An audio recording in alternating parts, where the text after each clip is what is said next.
आप सब जानते हैं कि ये भारतीय जनता पार्टी का फॉर्मूला है, एक स्टैंडर्ड ऑपरेटिंग प्रोसीजर है कि वो विपक्ष के नेताओं पर ईडी के केस करते हैं, सीबीआई के केस करते हैं, पुलिस के केस करते हैं, इकोनॉमिक ऑफेंसेस विंग के केस करते हैं, एंटी करप्शन ब्यूरो के केस करते हैं और उस केस के आधार पर धमकियां देकर स्क्रू टाइट करके उन नेताओं को या तो ब्लैकमेल करते हैं या भारतीय जनता पार्टी में लेके आते हैं।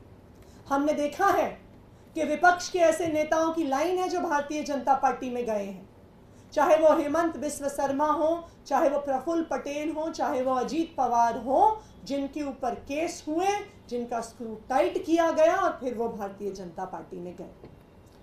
उसी तरह से स्वाति मालीवाल जी पर भी भारतीय जनता पार्टी की एंटी करप्शन ब्यूरो ने एक केस किया हुआ था। ये case Delhi commission for women में illegal recruitment of contractual employees के बारे में केस था। ये केस कई सालों से चल रहा है, इसमें एफआईआर हो गई है, इसमें चार्जशीट हो गई है और अब इस केस में सजा का, कन्विक्शन का समय पास आ रहा है। हमारा ये मानना है कि इसी केस को आधार बनाकर जेल की धमकी देकर, सजा की धमकी देकर स्वाति मालीवाल जी पर दबाव बनाया जा रहा है, उनको इस षड्यंत्र का हिस्सा बनाया जा रहा है, क्योंकि ये भारतीय जनता पार्टी का स्टैंडर्ड ऑपरेटिंग प्रोसीजर है। Number 1। Number 2, Bharatiya Janata party का इन्वॉल्वमेंट कैसे दिख रहा है? उनकी पूरी मशीनरी एमएचए से दिल्ली पुलिस तक कैसे काम कर रही है, उसका दूसरा प्रमाण कल 30 हजारी कोर्ट के सामने आया। कल विभव कुमार जी ने एक एप्लीकेशन फाइल करी और कहा कि मेरे संज्ञान में आया है कि मुझे इस एफआईआर में आरोपी बनाया गया है, जो एफआईआर पिछले 2 दिन से सारे मीडिया वालों के पास है। विभव कुमार जी ने 30 हजारी कोर्ट में केस फाइल किया और कहा कि इस एफआईआर की कॉपी आधिकारिक रूप से मुझे उपलब्ध कराई जाए।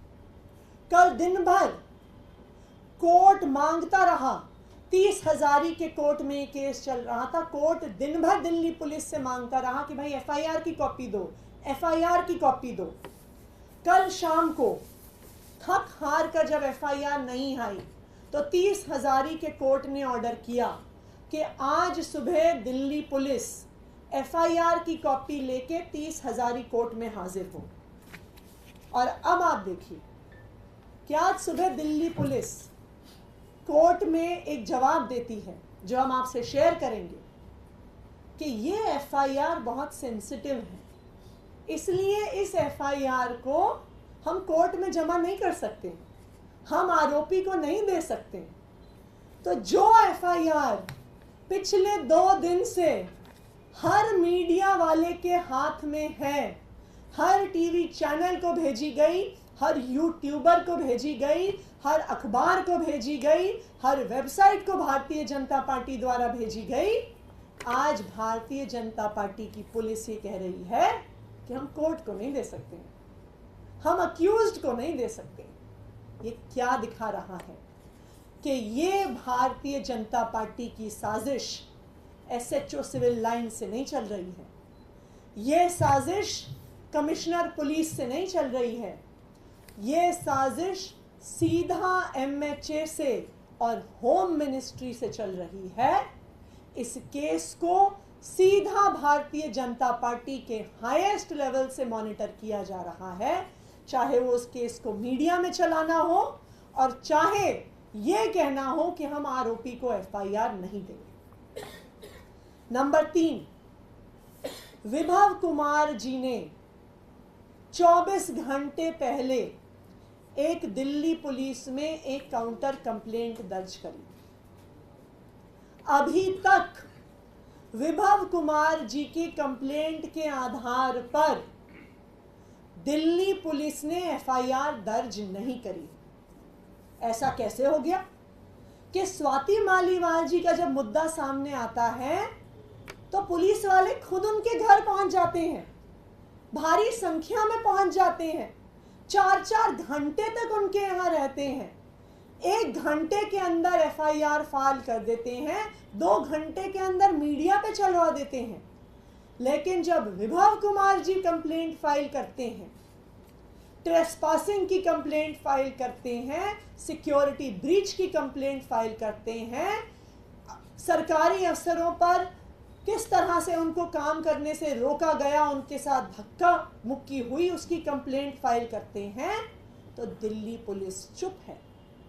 दिल्ली पुलिस उस पर एफआईआर नहीं कर रही है, दिल्ली पुलिस उस पर जवाब तक नहीं दे रही है।